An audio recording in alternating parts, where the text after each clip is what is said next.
Hello all, a lot of you have been asking about how to select an optional subject in UPSC. So this video is all about how not to select. The first reason why not to select an optional is that you graduated in it. Many people, many aspirants have this tendency, okay, I have graduated in it, I have spent 3 or 4 years, in fact I've done post-grad in it, and then we must take this one because otherwise it like wastes all the energy we have put in the graduation. It's not like that. UPSC optionals approach has to be a little different. People do engineering, a lot of people do engineering, but maybe they didn't want to do it at the first place. They just went with the flow, and then they realize later that their interests are something else. So an optional subject you should have deep interest into. So just because you graduated in it does not mean that that should be your optional. The second point is that common perception that it's a scoring optional and we must take it. Well, people have different aptitudes, people have different interests and passions, and it is not necessary that a optional which is scoring will suit you just because it is scoring.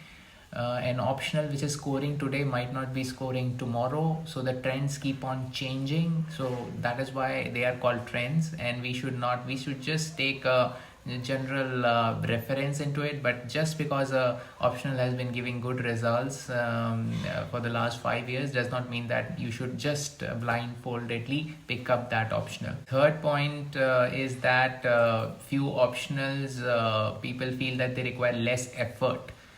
Well, UPSC essentially, there is no shortcut to it. In fact, rather, let's just not talk about UPSC. Any exam, anything you decide to do, there are no shortcuts. You have to work hard and you have to be determined for it. And that is why, just because the syllabus of an optional is small and it takes less time to prepare, that should not be a reason at all to choose an optional, because you might hate the subject at core, and if you do not like it, if you hate it, then it will be very difficult to get into the depths of it and to answer correctly, and to answer in totality in mains examination. One requires to have in-depth knowledge about that optional subject. Superficial knowledge will not do. So that is why this should not be a reason why you choose a optional just because the syllabus is too short. Fourth point is few people go to certain coachings and counseling sessions, and then they just are simply convinced based on one session that, oh, this is my optional. But eventually it is you who must decide what you are to take. Of course, you listen to people, you listen to your seniors, you listen to those who have given the exam, who have cleared it, who have failed it, all those people. You take all these opinions, and then you must decide what is the optional most suited for you, where you can go into the conceptual depths of that optional, what you love to read, what you love to write about. All those factors should come in. Just because somebody counseled you into it, that should not be the reason why you select an optional.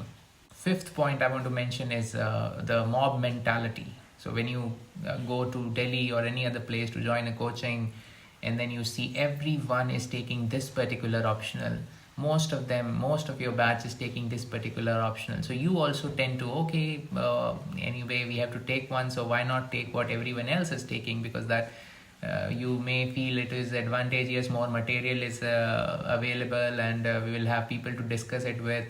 So that should not be a reason why you select an optional, because just because the numbers are there, it will also mean the competition is very high in that way. So you should not go that way, that just because everyone is taking, you should also take it. That should not be a reason for selecting an optional. Number 6, yes, you can see that on the screen. I mean, I have seen that happening when I was in Delhi. People just got influenced by certain people. They are taking this optional. Okay, I will also take. It seems very weird, but sometimes it's true. So you should not do that. So these are all the reasons why you should not, how you should not select an optional. Rather, the answer is very, very simple. As I have in my previous videos also said, if you are not sure, if you are not inclined towards a particular optional, read the general studies first, and then you will have a substantial idea about everything, every branch of subjects like history, geography, civics, environment, science, etc. And then you will have a better understanding. And going through the question papers will also help you.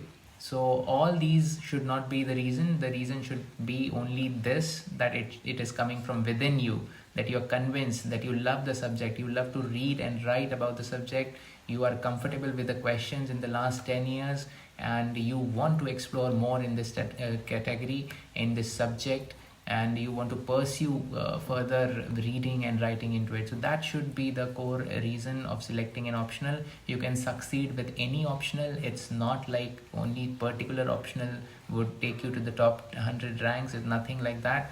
So choose the optional which you feel you love to read, which you are passionate about, and just go for it, work hard, and I'm sure success will be yours. All the best.